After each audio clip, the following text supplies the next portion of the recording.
Welcome to my YouTube channel. Saya Ogi Junanda. Terima kasih untuk kalian semua yang sudah hadir di channel.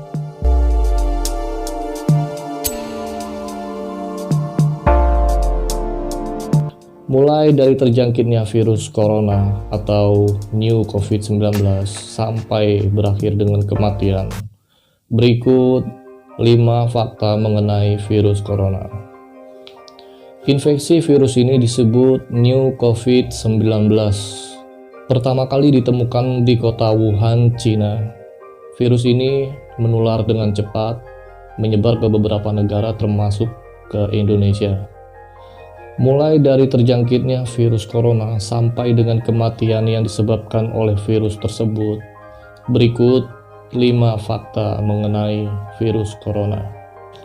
Yang pertama adalah diagnosa COVID-19.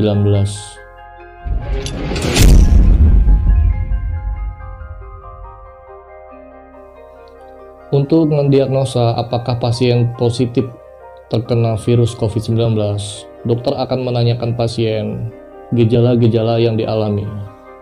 Dan guna memastikan diagnosis COVID-19, dokter akan melakukan diagnosis lebih lanjut sebagai berikut. Yang pertama, uji sampel darah. Yang kedua, tes usap tenggorokan untuk menguji sampel dahak atau sering disebut tes PCL.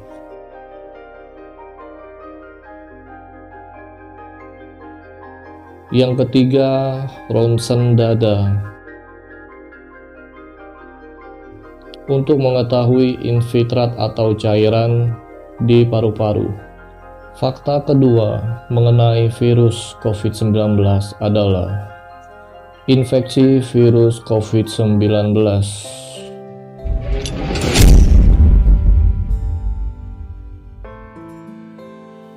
Pada pasien yang terjangkit virus COVID-19 di hari pertama, pasien akan mengalami demam tinggi, kelelahan, nyeri otot, dan batuk kering.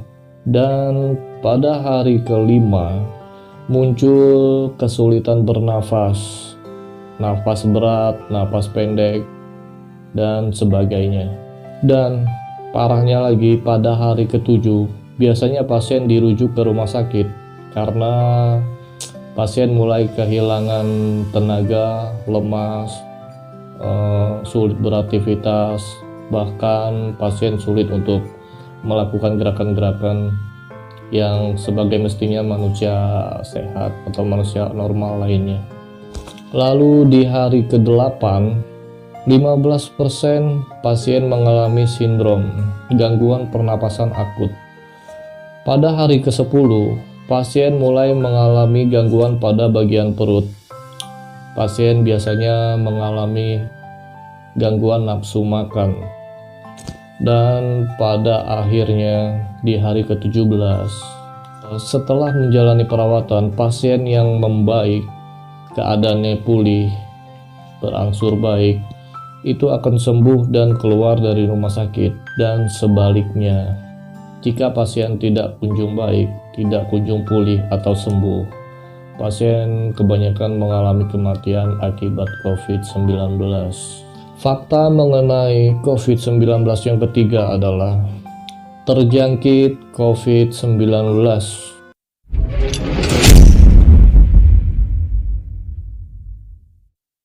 COVID-19 akan masuk melalui mata, hidung, dan mulut.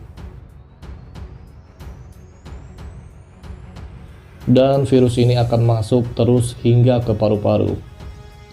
Singkat cerita, paru-paru akan merusak diakibatkan damage yang dilakukan oleh virus COVID-19 tersebut. Beberapa hal yang menyebabkan terjangkit COVID-19 adalah yang pertama, tidak sengaja menghirup percikan ludah atau bersin dari penderita COVID-19. Memegang hidung dan mulut tanpa mencuci tangan terlebih dahulu. Setelah memegang benda yang terkena cipratan air liur penderita COVID-19. Yang ketiga, kontak dekat dengan penderita COVID-19, misalnya berjabat tangan, pegangan, bersentuhan, dan sebagainya. Fakta keempat mengenai COVID-19 adalah kesembuhan dari COVID-19.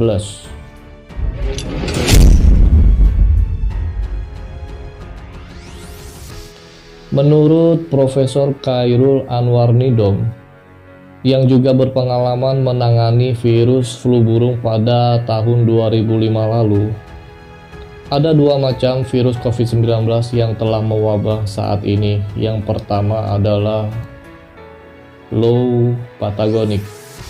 Low pathogenic adalah virus COVID-19 yang dia hanya menempel reseptornya itu hanya di bagian saluran pernapasan atas atau di tenggorokan. Maka dari itu orang yang terkena low pathogenic atau disebut COVID-19 low pathogenic itu mungkin pada saat dia terjangkit dan orang tersebut bersin atau batuk, maka virus itu akan terlontar keluar dan kemungkinan orang itu akan sembuh dan pulih kembali. Lalu yang kedua adalah high pathogenic. Orang yang terjangkit COVID-19 high pathogenic itu tempat reseptornya adalah di paru-paru. Jadi virus tersebut, singkat cerita, menempel di paru-paru dan akan merusak paru-paru. Kemudian penderita akan mengalami sesak nafas pendek dan sebagainya akibat damage yang dilakukan oleh virus tersebut di paru-paru. Fakta mengenai COVID-19 yang kelima adalah kematian akibat COVID-19.